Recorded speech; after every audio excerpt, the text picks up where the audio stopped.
overcome, or if we are successful, right, in overcoming this temptation,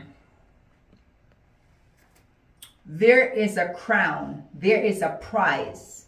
And so it says again, blessed is a man who endures temptation, for when he has been approved.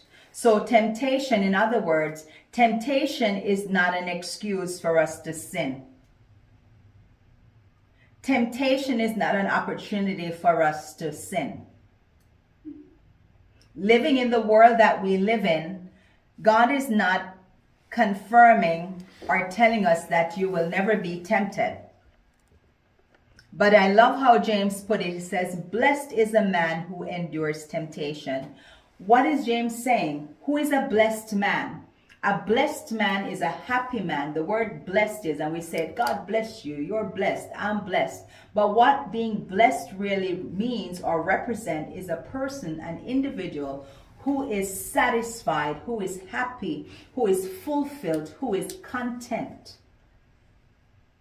Right? So all those things are adjectives or synonyms for the word blessed. James is saying, that's what you are if you endure temptation.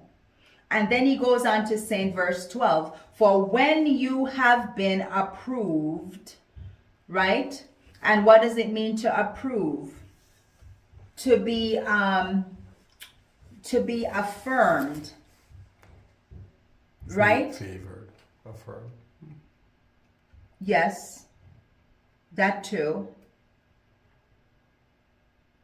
What will happen when you have passed? Let's make it simple. Approved in this context, saying you have passed. When you have been tempted and you resist sin, you resist what the devil is trying to do to tarnish our reputation, to tarnish who we are, to make who God say about us be recorded as or registered as a liar. James is saying when we have been approved, we will receive the crown of life, which the Lord has promised to those who love him. So temptation, right, is an opportunity, and how we and then he's laying this out because he wants us to think about sin, the process of sin, think about being tempted with sin differently. You know, oh my God, I'm having this temptation again. Why me? And oh, maybe I'm not really saved. Maybe I'm this. Maybe I'm not that. Maybe I'm not good enough. But that's not God's intent. God's intent here, even in allowing, right, the devil to do what he does best, because temptation is not orchestrated by God, but God is able to allow it to bring forth a divine purpose, a good, right, that would not have been possible otherwise. And so it says, for when he has been approved, or when that woman has been has passed the test, or when that man or woman overcome the trial, he will receive a crown of life, which the Lord has promised to those who love him.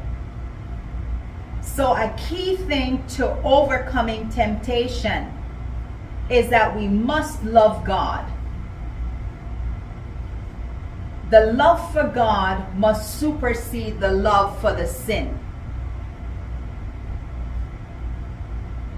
I don't know if you've heard some of the older saints would say, I love God too much to do so and so. Yes, I want to do it. Yeah, I would want to do it. Yeah, that's my weakness. But I love God too much. So because of the love for God, it puts us in a position to walk away. And when we walk away from the sin, when we overcome the temptation, it's not going to be something that's unnoticed. It's definitely noticed by God. You probably won't be celebrated on the earth. We won't be celebrated. Hey, prophet, good job, good job. You know, sometimes it might mean you're ridiculed. What a punk you are. Can't you be a real man? You don't know how to handle a real woman.